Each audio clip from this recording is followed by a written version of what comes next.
The snow came down so thick that night, it looked like the whole world had been swallowed by white. The wind howled like a hungry wolf across the open highway, and visibility dropped to nothing. Somewhere along that desolate stretch of road in Montana, 15 rough-looking bikers found themselves stranded, cold, wet, and desperate. What happened next would shock the whole town. Because when an elderly widow opened her door to those men that night, she had no idea her small act of kindness would change her life forever. Before we get into this powerful story, make sure to subscribe to Hair Whispers of Goodness, where we share true, heartwarming stories that remind us the world still has goodness left in it.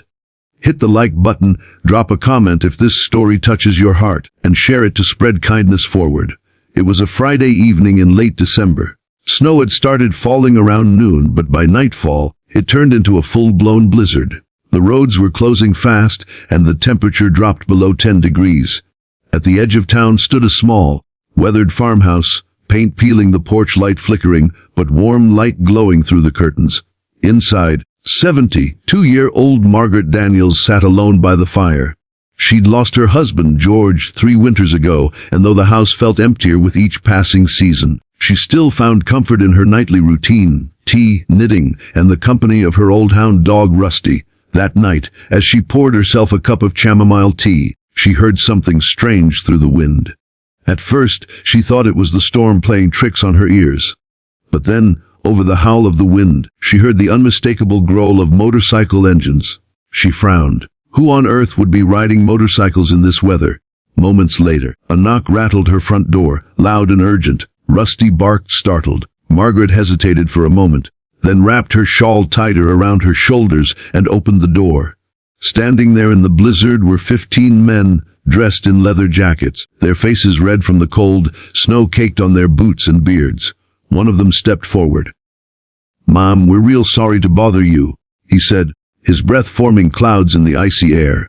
"We're from the Iron Titans Motorcycle Club. The highway's shut down and the motel in town's full. We didn't know where else to go." Margaret looked at them, big, rugged, tattooed men, and felt a flicker of nervousness. But then she saw the exhaustion in their eyes. These weren't troublemakers. They were just people caught in a storm. Without a second thought, she said softly, "Well, don't just stand there freezing. Come on in." The men exchanged surprised glances. "You sure, ma'am?" one of them asked. She smiled. "I said come on in before you turn into icicles." And just like that, 15 bikers stepped into her cozy farmhouse, shaking off snow and stamping their boots. Margaret quickly went to work. She put on a pot of chili, handed out blankets, and made coffee. Her little living room filled up fast, men sitting cross-legged on the floor by the fire, and even in the hallway. One of them, a tall man with a gray beard named Beer, tried to help her in the kitchen, but she waved him off. "You boys just sit tight," she said. "You look half frozen." As the night went on, laughter began to fill the house. They told stories about their rides, the places they'd been, and the people they'd met. Margaret shared stories about her late husband, George, who used to love motorcycles too. Bear smiled and said, "Sounds like George would have fit right in with our crew." She laughed. "Oh, he would have loved you boys. He always said bikers have big hearts under all that leather." By midnight, the storm had turned fierce. Snow piled up against the doors and windows. Margaret insisted everyone stay the night. She found every spare blanket she could, set up sleeping bags, and made sure the fire stayed roaring. When she finally sat down, one of the younger bikers said quietly, "Mom, you didn't have to do all this for us." Margaret looked at him kindly. "Oh, sweetheart, kindness is something you get by giving. And tonight, I'm not alone for the first time in a long while. So maybe you're doing me the favor." The room went silent for a moment. Then Bear raised his coffee mug and said, "To Miss Margaret, the bravest lady in Montana." Everyone cheered, and the sound of laughter and mugs clinking filled the night. By morning, the storm had passed. The sky was clear and bright, sunlight bouncing off the blanket of snow that covered everything. The bikers helped shovel her driveway, fixed her old fence gate that had blown loose, and even replaced the bulb on her porch light. Before leaving, Bear said, "Mom, we can't thank you enough. You ever need anything, and I mean anything, you just call the Iron Titans. We owe you one." Margaret smiled, brushed the snow off his jacket, and said, "Just promise me you'll pay it forward." That's all the thanks I need." They all nodded, revved their engines, and rode off down the snowy road. Margaret watched from her porch until the last bike disappeared into the distance. The house was quiet again, but her heart felt fuller than it had in years. She thought that was the end of it, but it wasn't. Two weeks later, another storm rolled through, nothing too bad, but enough to cover the roads in white. Margaret stayed inside with Rusty, knitting by the fire. Just before dawn, she heard something low, distant rumbles. At first, she thought it was thunder, but then it grew louder. Confused, she looked out the window and her breath caught. Outside, stretching down her entire driveway and wrapping around the road, were rows upon rows of motorcycles. Dozens of them, maybe 100. The sound was like a rolling wave of thunder.